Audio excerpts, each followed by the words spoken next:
Hello and welcome to Data Driven, the podcast where we explore the emerging field of data science. We bring the best minds in data, software engineering, machine learning and artificial intelligence. Now here are your hosts, Frank Lavinia and Andy Leonard.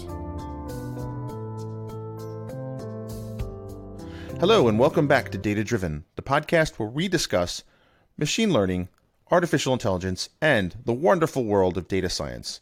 If you think of data as the new oil, well, you can think of us as Car Talk, because we discuss where the data meets the road. And with me on this epic virtual road trip, as always, is my epic co-host and data philosopher, Andy Leonard. How you doing, Andy? I'm doing well, Frank. How are you? I am doing fantastic. I haven't hit the treadmill desk. I haven't hit the treadmill desk yet today, and I'm feeling it. I'm like just too noisy for doing recording. I hear that. So how's the treadmill desk working out for you, Frank? Pretty good. On a slow day, I get about a mile worth of walking in, and which doesn't sound like a lot, but I think over time that's all mileage I wouldn't get otherwise. Yeah.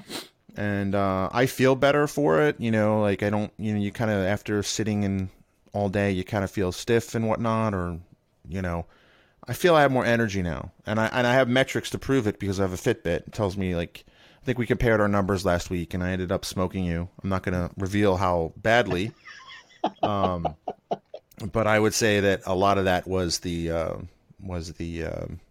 treadmill desk. Clearly was my differentiator. I would give you that, and I'll also, since I'm looking for excuses, I'm also writing, so I'm not moving much.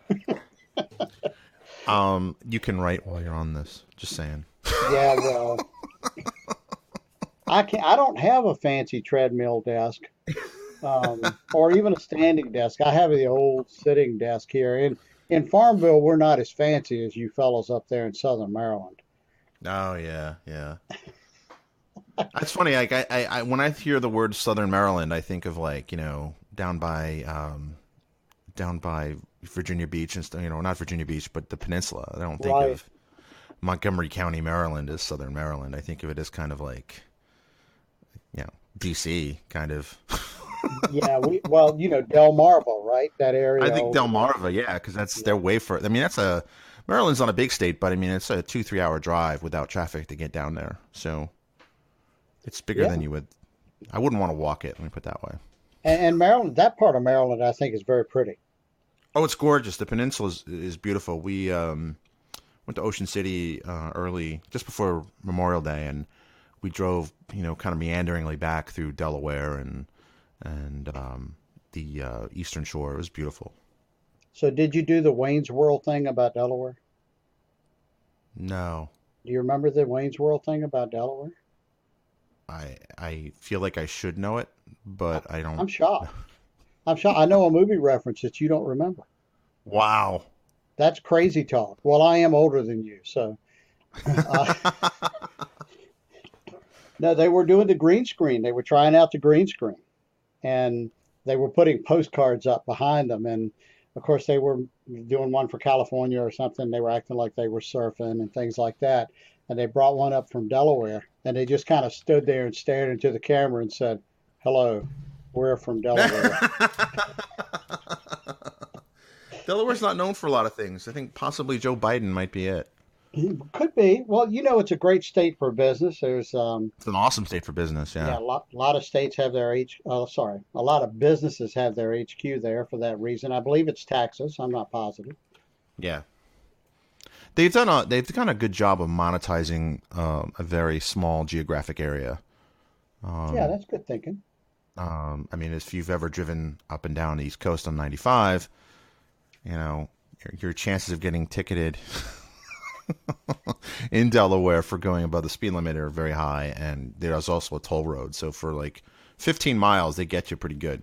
Yeah. So, and there's also tax-free shopping there too, I think. Oh, interesting. I did not know that. Which, considering it borders states with pretty, not heavy, but states with sales tax, people are probably more motivated to drive over and purchase some items there. Well, I hear that. I'm going to do like a rough segue now into our guest on the show because he's not near Interstate 95, but he is near 85. How's that? That's good. Thanks. Sometimes these transitions flow and sometimes they don't. Sometimes I like this one. Yeah. But we're talking about highways, and I believe are they still working on that road down there, the part of the interstate that melted, Steve? No, actually, they were able to fix that in record time, and it's because there was a daily bonus for getting it done early. That's crazy talk. So you mean if you give people money, they'll work faster and harder? Funny, isn't it? That's crazy. So we've already slipped up. That's okay. We're going to keep going because this is going to be one of those shows. This is going to be a little different. It's going to be awesome, though. So here we go. Steve Fowler is based in Atlanta, but he's originally from the Boston area. You do not sound like people I know from Boston. I'm just going to say that right out the bat. Steve is very ambitious. He has a passion for business and technology, and his life purpose is to help others. That's awesome. I'm a lot like you, which should worry you. Steve is a husband and a father of 4 wonderful kids. See, there we go again. I'm also a husband, father of 5 kids. Frank's a husband, father of 2. I'm reading StevenFowler.me/about for those who want to follow along at home. Steven is with a V. Philanthropist, entrepreneur, board member, consultant, instructor, speaker, investor. He enjoys family, traveling, food, cars, motorcycles, painting. He's an IoT top influencer, and we're going to talk about that some on the show today. A certified solution architect, an award-winning solution provider, and a whole bunch of neat background stuff here. Started programming at age 14. Went to a technical high school at age 17. College degrees in business administration and computer science at age 22, and founded a first consulting company at age 23. So, Steve, I'm reading this and I'm wondering, what took you so long to get some of this stuff done? I mean, come on. Welcome to the show, sir. I appreciate it. I'm good to be here. Right. So we were talking in kind of our virtual green room before the show, and you were in Vegas at the same time as a lot of Microsoft folks. So I'm looking and I'm like, I'm looking at your LinkedIn. I'm like, he doesn't work for Microsoft. And I was like, what's going on? So what were you doing in Vegas? Or does that have to stay in Vegas? No, it certainly doesn't. Actually, I was there to accept a accolade, and I was very thankful to have done that in regards to the recognition for some work that I'm doing around IoT. I was given a Business Impact Award by a number of media companies supported by IoT Magazine and others. Oh, very cool. So what was the criteria for the magazine? It primarily was that you are providing measurable impact by having deployed IoT in an organization. Oh, very cool. So can you name an organization for which you received this honor or no? Sure, I certainly can. So Okay. it's a hydroponics farm that grows lettuce here in northern Georgia, and they're called Circle A Farms. Oh, interesting. So hydroponics, that's, for those who don't know, that would be growing plants with just water and no soil or limited soil?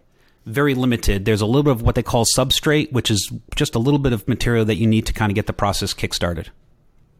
Right. And how does IoT play into that? Well, it's actually really interesting. I mean, early on, we deployed IoT in regards to the sensors for the air, the water, temperature, humidity, CO2, to just try to get some operational efficiency out of the operations.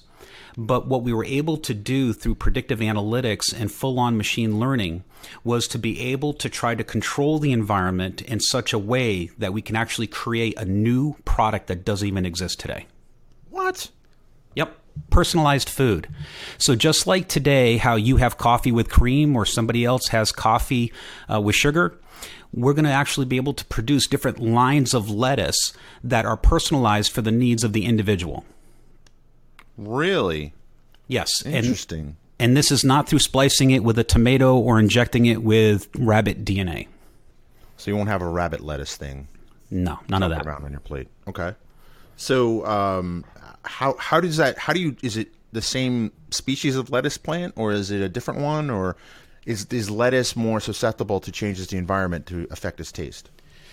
That's exactly what it is. Is that by having a lot of sensors on a lot of different aspects of the environment and having it be a greenhouse that can be completely controlled, you can start to use monitor and control through IoT to tweak certain aspects of the overall quote-unquote recipe of the environment to start to get that lettuce to start to grow in a certain type of way. And what we're doing is we're sending out samples of water and the actual product itself to Clemson University to have a complete spectral analysis done of the actual product. And what we're trying to do is move it in a way that we're actually reducing the potassium level in lettuce. Potassium is what makes green vegetables taste really bitter, which is why a lot of kids tend not to like it. So if we can reduce the bitterness of the product, it's going to be kid-friendly. Another added advantage to that is that in the local Atlanta area, there's a lot of folks that are dialysis patients because of the demographics of the Southeast. Those folks, if they have potassium, it could kill them. So now that same product that's kid-friendly, mind you, it doesn't taste like an Oreo, but it tastes really good, can also be used for this population. So folks who probably have not been able to have certain vegetables for a while now have an improved quality of life by being able to have this product. Oh, wow. So they have more healthy food options too. Exactly. That's really interesting. How did you get into making lettuce? Well, so the journey that I had in regards to as being a technologist and the work that I did around cloud enablement, and then really wanting to really kind of tackle and leveraging IoT to further impact organizations, I was actually a customer of this farm. And through talking with him, I asked him about what kind of monitor and control that he had within the environment. And he shared with me, quite frankly, that it was inadequate. It was all passive, no active alerts or notifications and stuff. And so we started that conversation on how to improve operations. And it just led to some really exciting conversations and work that we're doing with them today. Interesting. So did you get started with off-the-shelf kind of pre-built agriculture sensors, or did you kind of roll your own with Arduinos and Raspberry Pis? Yeah, so we basically rolled our own. Basically what we're using is the Node MCU module, which is an open ARM architecture. And then we used a blend of both commercial and industrial sensors within the greenhouse. And then we use kind of standard protocols to collect that telemetry and get it up into the cloud. And then from there, we started doing a lot of heavy and deep analysis on it. Wow. Hey, Andy. Yes, sir. You live in Farmville, and didn't you get some Arduinos and Raspberry Pis for your birthday?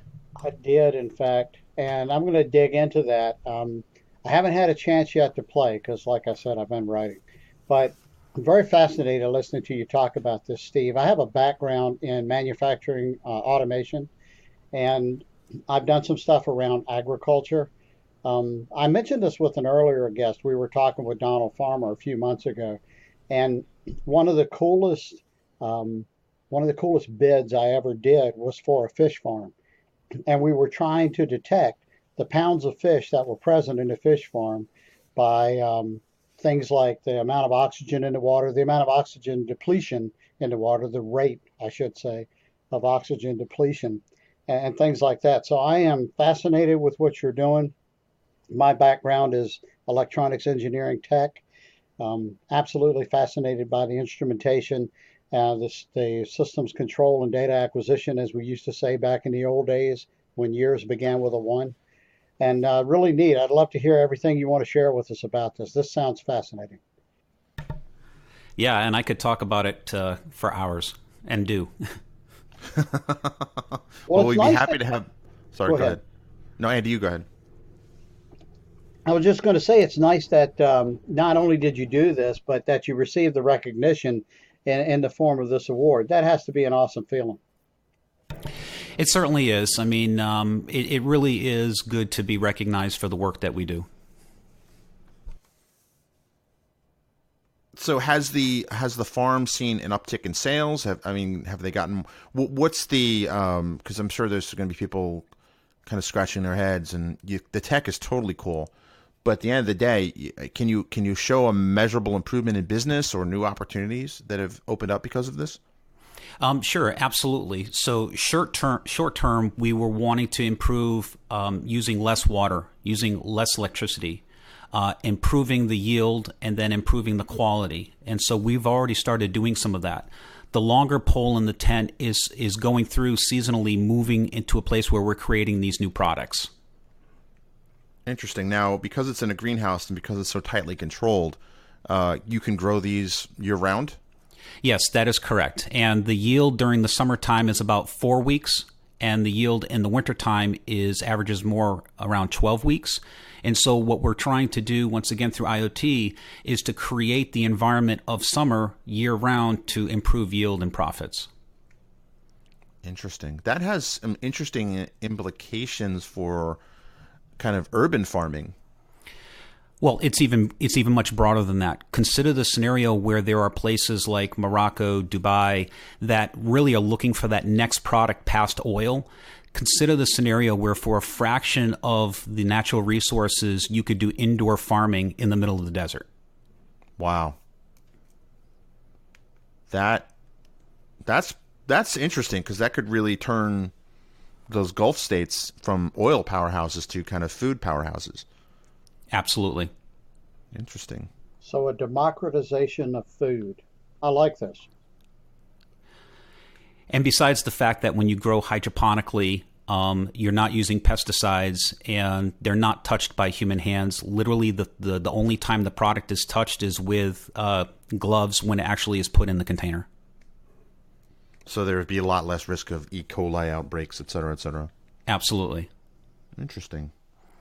Bar none, people that try hydroponically grown food tend not to go back to traditional farmed food for a number of reasons.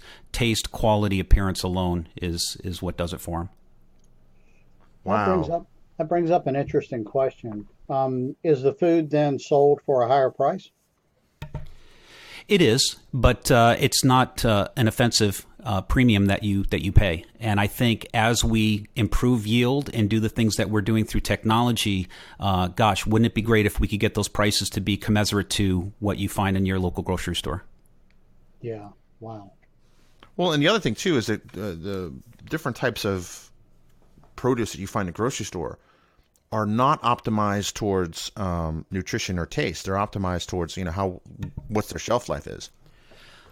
Absolutely. And the thing is hydroponically grown food actually has a longer shelf life and can actually help allow you to grow the food locally within the market versus a place, let's say Chile, and then having to do all the logistics of getting it to market.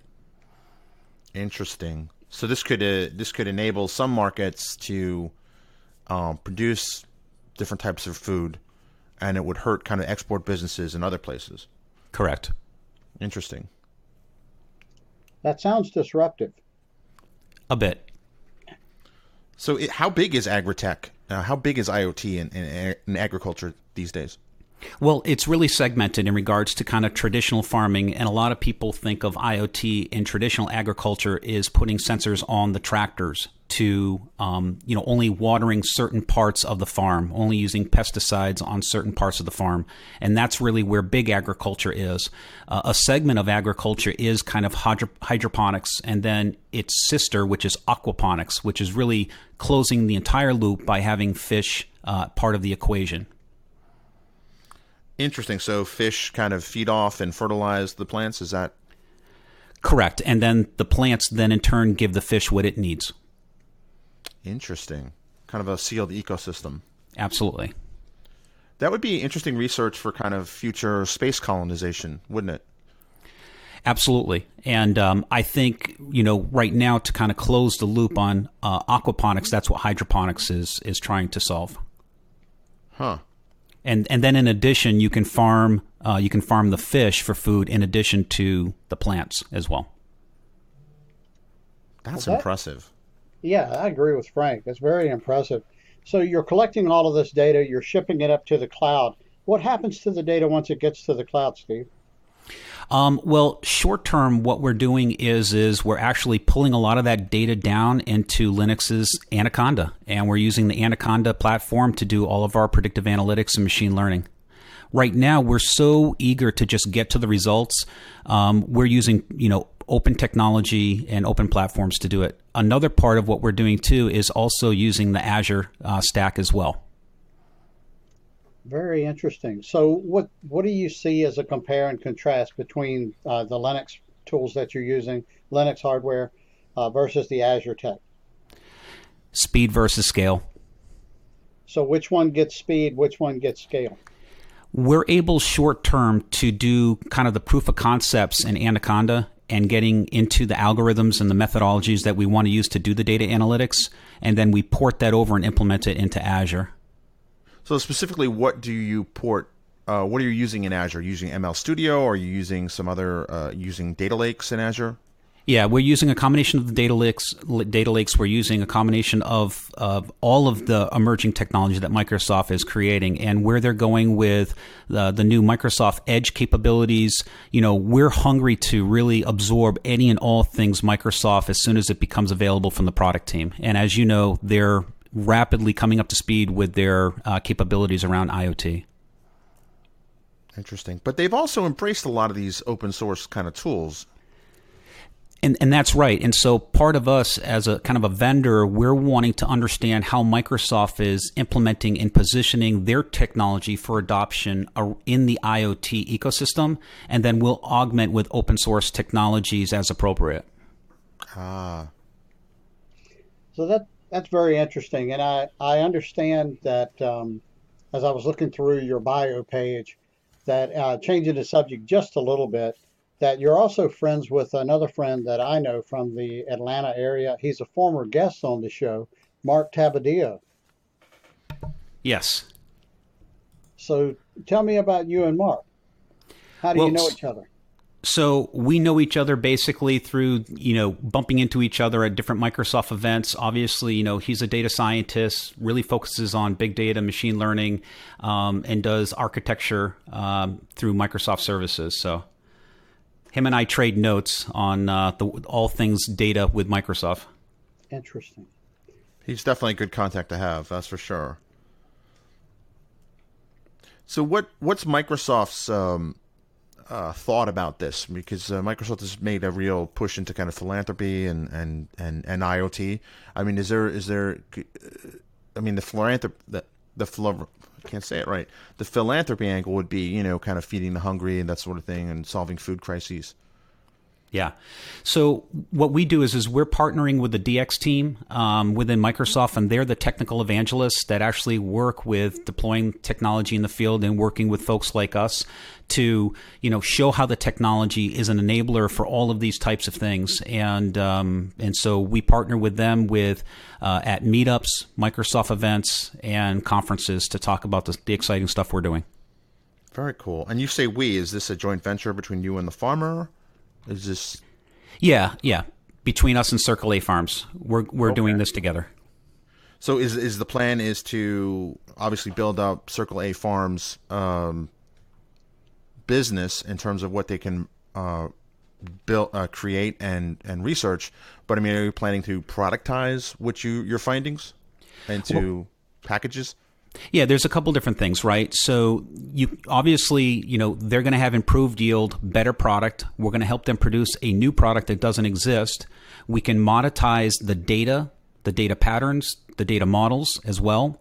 And then, that's really where there's some opportunity. And there's a lot of kind of Bloomberg's of data exchanges out there, and those will just continue to mature. Interesting. So you can monetize the data, the product, and your methodologies. Absolutely. And I told the owner of this farm that depending on how innovative, big agriculture sees the work that we're doing, he very well might get a call from somebody who's really interested in his product and what he's got going on. Wow. That is very interesting, Steve. So one of the thoughts that I had was, so suppose you're poor and you have some small section of land, but you live you're somewhere in the tropics where you don't need a greenhouse to have year-round weather that lends itself to this greenhouse type growing, like we do in Georgia. Could a person there apply your IoT solution without having a greenhouse? I mean, could they do it outside essentially? They can, but they're not going to be able to control the growing of the actual plant itself to the degree that we do in a truly closed environment.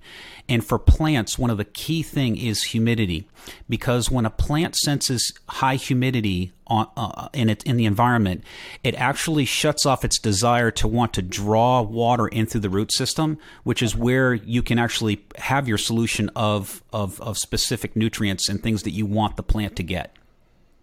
Gotcha. So this would be more applicable. That's why you mentioned the Gulf states and kind of at more arid areas. Yeah. I mean, certainly IoT on traditional agriculture is going to help with operational efficiency. I'm just stating that if you want to actually start to create personalized and alter the actual kind of product, it's obviously much harder to do when you don't have a closed environment. No, that makes perfect sense. So your experience in data science, how did you get started into working with all of that?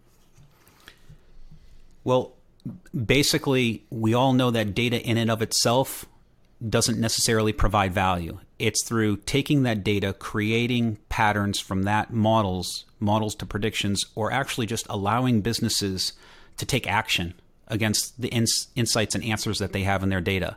And so for myself, I just saw myself as a practitioner of all things data to help organizations be actionable based off of the data they have, and to also be a solution architect in helping them to implement the technology needed to capture data from new sources. And that with IoT, everything around us is talking, but are we listening? And should we be listening? And so IoT really has a fundamental ability to capture more data that can help us make better actions. Well, that's interesting. So what would you say is holding people back from getting more into IoT? Well, I think part of it is having practitioners not talk in engineering speak about protocols and technologies and hardware. It's a matter of advancing the conversation to, yeah, there's some implementation work we need to do in technology to eventually capture these data points. Now let's focus on what are the things that we can learn from that data once we've received it. And when people see the value of what they can do once they have the data, then they can start to understand the ROI of how to actually implement the technology to capture those new data sources. That makes perfect sense. So if someone's out there listening to this podcast and they're thinking, I want to get more into IoT, what's your advice for them? Well, I think you need to understand where in kind of the three silos of IoT you want to work. There's from the sensor, which is called the edge, all the way to the cloud. That's kind of that first phase of IoT. And then the second piece is that once you've collected that data out in the edge, it has to go into the cloud or some type of IoT platform. And then from that platform, it does the manipulation, the storage of the data to get it prepared for then doing the data analytics side of it, which is kind of the third leg. And, we need people in each one of those areas to really kind of do the whole kind of edge to insight within the IoT market. Edge to insight. I rather like the sound of that. That sounds cool. Well, I do too, and I actually have a patented, not patented, but a provisional trademark on that term, and we have the domain name as well. Oh, very nice. Very nice. So those that are listening, sorry, the domain name's taken. So here's a question that I think a lot of people who are wanting to get in this space are going to face this initial objection by. So what was what I'm basically trying to ask is, what was the farmer's first reaction to what you said? Were they excited? Were they kind of scratch their chin and say, or what was their reaction at first? Was there any resistance? So that's a great question. And the answer is this, is that farmers tend not to be technologists. Okay. Not all of them, but a fair amount of them are. When I talked with him, I didn't talk about the technology. I focused merely on the outcomes. And how we started that conversation with him is that he had shared with me, when I asked him about monitor control, he actually said that he had gotten some microorganisms that had gotten into his system and that he had fought to get them out and couldn't, and eventually had to clear his entire production line, costing him over $40,000 within product. And I said, what if I could apply technology to keep that from happening in the future? And that there was the beginning of our business relationship. Interesting. It's about solving problems that are real pain points for individuals. Right. That makes a lot of sense. What was the next step implementation? So the first thing we needed to rapidly do was to prototype the devices, the weather stations, if you will, that we were going to deploy throughout the greenhouse. And then we did that. We got those sensors in, powered up, and starting to collect the data and sending it to the cloud. And then at that point, it was a little bit of a waiting game to get all that time series data to eventually collect so that we could actually start to analyze it. And then how much data did you need before you could start getting a good handle on an analysis? Mm-hmm. Well, because of the way time series data works, some data was very variable. As you can imagine, heat, humidity, constantly changing. Other things like CO2, very minor in regards to its fluctuation and changes. So obviously the minor fluctuation and changes required many more cycles to do analytics on versus the other data that had very rapid changes in it. That's very interesting. So were you able to then close the loop and start providing feedback to the actuators and the systems that control? Yes, we have, and that's an ongoing process even now that we're working with the client to go ahead and enhance those business rules more and more so as new information becomes available. So start to finish, how long was it from kind of your first conversation to the customer was like, wow, we have to do this everywhere? Well, and that's what's great about working with a medium-sized organization. They can move pretty quick. If you can believe it or not, we actually started with them mid-March of this year. So within just a few months, we've been able to provide measurable impact to a business. That's impressive. And we're recording this on July 25th. So we're looking at less than half a year. That is correct. That is impressive. And I think that really speaks to kind of the world we live in now, where you could rapidly prototype IoT devices with things like Arduino and Raspberry Pi. So is the plan to kind of, now that you know what you need, is if you're going to scale out, are you going to send the schematics to some manufacturing facility and then kind of mass produce these, or are you just going to stick with kind of Arduinos for now? So we're waiting for the market to mature a little bit in regards to the hardware starting to create the modules that we need. But even so, there was just a little bit of electrical engineering and embedded programming that we had to do to get these weather stations to be what we needed them to be. Interesting. Like what, for example? Go ahead. Yeah, so for instance, the actual device that we wanted to use, we wanted to leverage what's called the LoRa protocol. And the LoRa protocol is a radio frequency that would allow a distant microcontroller, let's say too far from Wi-Fi signal, to collect data, send it over LoRa to a gateway that did have an IP address and could send it to the cloud. And so we did a little bit of electrical engineering to kind of get some of those components pulled together so that we could deliver that. Oh, wow. That's the thing about IoT. You think it's about soldering stuff or whatever, but there's actually a lot of surprises along the way. Yes, there is. But and there are hardware manufacturers that are maturing their offering, and so I'm hoping at some point we'll get out of the hardware business of IoT and focus more on the solutioning. Right. That makes a lot of sense. Because when you say IoT means a lot of different things for a lot of people. Some people think of it as just strictly the analytics side, and some people think of it in terms of strictly the edge side. And it's a wide array of things I found. Is that a fair statement? It is. It's same thing with like cloud or some of these abstract terms that have very specific industry or sector, context. Wow, that's impressive. So I assume are you writing about this? Do you blog about it? Do you speak about this? Yeah. So what we're doing is we're adding it to our conversation. We talk about it at meetups, at conferences, at different conferences, and the case study is just getting more and more improved. And we're continuing to update the market on what we're doing within IoT in agriculture. Oh, interesting. So where can people find out more about this project? So if you go ahead and follow me at stevenfowler.me, I am always blogging about updates to this case study and where you can find me speaking about it. Very cool. Very cool. So what inspired you to get into this? What was it, just curiosity? Well, so as a serial entrepreneur, I've always tried to stay on whatever the emerging technology is. And so I really saw a convergence of where cloud and the edge part of IoT was going. And I said, I really need to go after this and get really smart about it.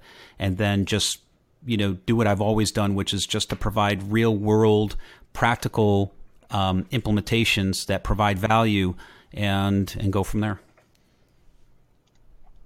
That's very cool. I was noticing on StevenFowler.me, again on your About page, as I was scrolling down, I found the note at the bottom about Mark Tabadillo, but above that, what caught my eye under Philanthropy was 3 humanitarian trips in 2014, 15, and 16. Can you speak some about those? Sure. Basically, what it is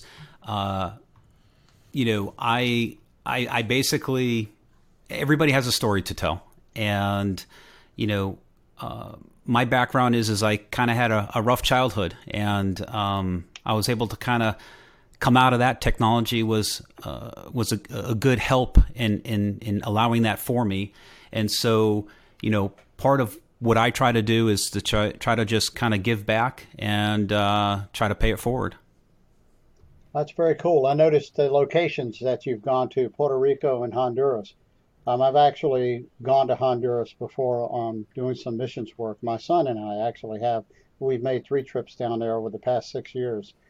And, it's very, as I'm sure you're well aware, a lot of need in that particular part of the world. Absolutely. Yeah. And I think, I was just going to say that, I recommend everybody to get outside the U.S. if you haven't. Try to give back. A third world country would be great. It really provides some perspective, and that contrast really helps you in regards to how you interact with people. And it was very beneficial for myself.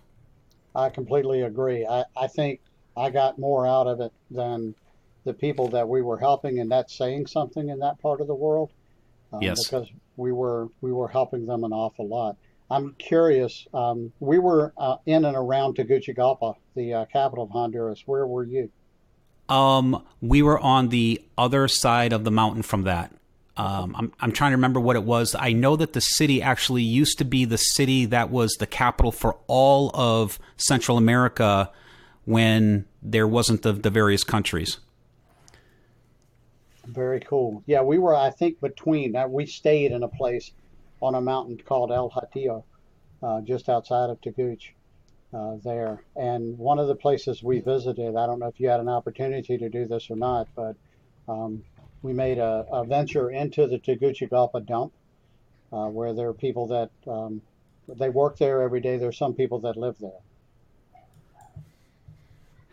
Yeah, what we did is we went down to a kids' orphanage and was really just trying to help, physically build the school and invest in the children. That is so cool. Yeah, very cool. Yeah, I often tell people, I like reflecting back on times when I've been suited up on a high floor of a tall building in a big city, and you have executives of $1 billion to $10 billion company listening to your every word on how they should spend $10 million on this new program. And that's nice. and that's enjoyable. But when you've gone to one of these third world countries and you've literally affected someone where a child runs up to you at the end of the week and just loves on you and doesn't want you to go, that changes you. I completely agree, Steve. I've had that experience, and you're right. And you carry that with you the rest of your days, brother. Yeah, actually, that little boy, he actually wrote me a letter, and it's probably one of the things I cherish the most in my office. Matter of fact, not I think. I know it is. Wow. That's pretty awesome. So, gosh, I want to wrap up here, but I've got goosebumps. So, Frank, do you have any other questions for Steve? No, I'm just blown away by the things you've done. It's very impressive, and I will definitely keep an eye on what you're doing in terms of hydroponics and some of the humanitarian work you've done. I think that's awesome. I think more people need to give back. I think it would be a better world if we did, and I think that's awesome. Appreciate it, gentlemen. Thank you so much, Steve. So people who want to learn more about Steven, StevenFowler.me, that's StevenFowler.me. And I'm certainly going to be subscribing to your website and following things. Super impressed, just like Frank said. And we're really honored that you took time out of your day to be on our show today. Thank you so much for being on Data Driven, Steven. Absolutely. Thank you, gentlemen. Thanks for listening to Data Driven. Don't just listen, become a data driver by going to datadriven.tv to sign up to join the community, access to special events, tips and tricks, and more. Sign up today at datadriven.tv.